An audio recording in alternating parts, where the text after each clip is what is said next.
नमस्कार, मी लतिका। आज मी तुम्हाला झटपट अशी तळलेली मिरची बनवून दाखवणार आहे। त्यासाठी बघा, ह्या खूप प्रकारच्या वेगवेगळ्या प्रकारच्या मी मिरच्या घेतलेल्या आहेत। तर ह्या बघा अशा लांबड्या आकाराच्या मिरच्या असतात, ह्या बिलकुल तिखट नसतात बघा। ह्या घेतलेल्या आहेत ह्या अशाच पद्धतीच्या बघा कमी तिखटवाल्या छोट्या पण आकाराच्या भेटतात, ह्या पण घेतलेल्या आहेत। जशी आपली लवंगी मिरची कशी तिखट असते, त्यातले ह्या तिखट मधले थोड्याशा कमी तिखटाच्या मिरच्या आहेत, ह्या अशा पद्धतीच्या असतात। प्रत्येकाचे बघा कलर वेगवेगळे आहेत। आणि ही आपली लवंगी मिरची एकदम तिखट जाळ असते ही मिरची। ह्यातच बघा आता ही थोडीशी पोपटी कलर आणि हा एकदम डार्क हिरवा कलर आहे।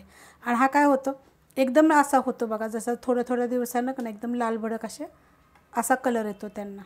हा तसा इकता येत नाही लाल, जसा हा असतो ना तिखट एकदम, तसा हा नाही, कमी तिखटवाला असतो।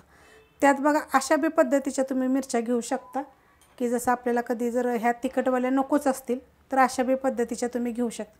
ह्यात बी खूप सारे प्रकार आहेत बरं का। तर ह्यातले 2 मिरच्या आणल्यात, ह्या वेगळ्या आणि हे अशा पद्धतीच्या पण असतात, तर तुम्ही कोणत्या पण घेऊ शकता, छान लागतात। आता काय होतं, या गरमीच्या दिवसात जेवण जात नाही ना, तर तुम्ही आपण कसं वडापाव बरोबर खातो मिरच्या, तशा पद्धतीत मी तुम्हाला मिरच्या दाखवणार आहे। खूप जणांनी अशी कमेंट केलेल्या की आम्हाला दाखवा, जेव्हा आपण मिरची जर टाकतो ना, रेसिपी टाकतो, तेव्हा त्यामध्ये त्या तिखटवाल्या आहेत ताई, कमी तिखटवाल्या तुम्ही जरा मला मिरच्या सांगा, म्हणजे तशा आम्ही आणतो त्या तिखट लागतात। तर अशा पद्धतीच्या बिलकुल तुम्हाला तिखट नको आहेत पण चवीला छान असतात, तर अशा पद्धतीच्या घ्यायच्या। अशा जरी घेतल्या तर चालतील, पण ह्या आणि ह्या ना तिखटच असतात। हे थोड्या कमी तिखट असतात, ह्या तर एकदम जास्त तिखट असतात, ह्या पण कमी तिखट असतात। तर ह्या जरी खाल्ल्या तरी चालतील, पण बिलकुलच तिखट नाही तर तुम्ही ह्या बी खाऊ शकता।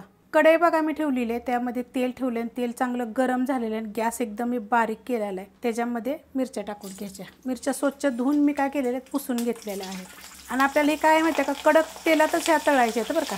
बघा अशा पद्धतीत तळून घ्यायच्या आहेत। आता आपल्याला जास्त अशा कडक वगैरे करायच्या नाहीत, कारण की आपल्याला मीठ टाकून घ्यायचे आहेत, खायला घ्यायचे आहेत, तर आपल्याला जास्त कडक नाहीत पाहिजे। जर तुम्हाला कडक पाहिजे असल्या का नाही, तर मग अजून फ्राय करायच्या। अशा पद्धतीच्या बघा अशा वरून दिसतात ते, पण सगळ्यासाठी अशा दाबून भाजून घ्यायच्या, कारण की काय जास्त लांबडे असतात ना, त्यामुळे आता ह्या मी काढून घेते। मिरच्या मी काढून घेतलेल्या आहे, गॅस बारीकच आहेत। आता ह्या आपल्या 3 प्रकारच्या ह्या मिरच्या टाकून घेऊया आणि ह्या पण आपण काय करायचं, असं दाबून का नाही भाजून घ्यायच्या।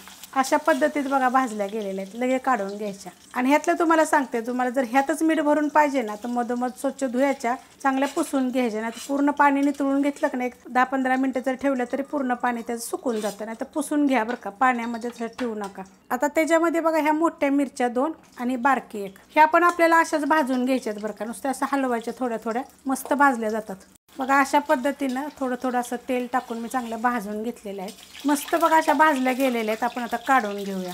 मिरच्या बघा मी सगळ्या फ्राय करून घेतलेल्या आहेत आणि काढून पण घेतलेल्या आहेत। आता ह्या गरम आहेत मिरच्या, काढल्या काय करायचं, ह्याच्यावर लगेच मीठ लावायचे, आपल्याला हे ठेवायचं नाही, कारण ह्याच्यात गरम मध्ये जर मीठ लावलं का नाही की ते छान लागतात चवीला। अशा पद्धतीत मीठ लावून घ्यायचं आणि ह्यात काय करायचं, हे आपलं साधं मीठ घेतलेलं आहे आणि ह्याच्यामध्ये एकदम थोडंसं काळं मीठ टाकायचं, 2 चिमूटभर टाकलेलं आहे। आणि आता हे काय करायचं माहिती आहे का, लगेच मिक्स करायचं हाताने। आता ह्याच्यावर बघा तुम्हाला मीठ दिसत असेल, ह्या अशा जी मिरच्या असतात का, आता मी तर चाळणीमध्ये घेतलेल्या आहेत, की जर जास्त तेल जर एक्स्ट्राचं राहिलं तर ते खाली असं प्लेटमध्ये उतरेल। ह्याच्यात जर अजून जरी थोडंसं मीठ टाकलं तरी चालेल। ह्या मिरच्यांना काय आहे माहिती आहे का, अशा मीठ जास्त लावायचं, मस्त लागतात, कारण की ह्या गरम आहेत त्यामुळे मुरतात। आणि जर तुम्हाला पाहिजे ना, तर मध्ये एक अशी चीरसुद्धा तुम्ही मारू शकता बरं का। तर अशा पद्धतीत बघा, ही उन्हाळ्याच्या दिवसात खायला मिरच्या करायच्या। मिरच्यांच्या खूप रेसिपी मी अपलोड केलेल्या आहेत वेगवेगळ्या पद्धतीनं। खूप जणांच्या अशा कमेंट होत्या की अशा जरी मिरच्या घेतल्या तरी तिखट असतात, तर आता ही भाजली तरी बघा ते हिरवी दिसते। तर तुम्ही जरूर अशा पद्धतीच्या लांबड्या घेत जा, तर तुम्हाला तिखट आवडत नसेल। ह्यातल्या बारक्यासुद्धा अशा पोपटी कलरच्या भेटतात, अशा जरी घेतल्या तर चालेल। रेसिपी कशी वाटली जरा कमेंट करून सांगा, आणि तुम्ही कोणत्या प्रकारच्या ह्यातल्या मिरच्या घेता आणि खाता ते पण सांगा। मला तर जास्त करून अशा लवंगी मिरच्या, जसं आपल्या तिखटवाल्या मिरच्या, ह्या जास्त आवडतात। तुम्हाला कोणती आवडते जरा मला कमेंट करून सांगा। रेसिपी आवडली तर लाईक करा, सबस्क्राईब करा, कमेंट करा आणि शेअर बी करा।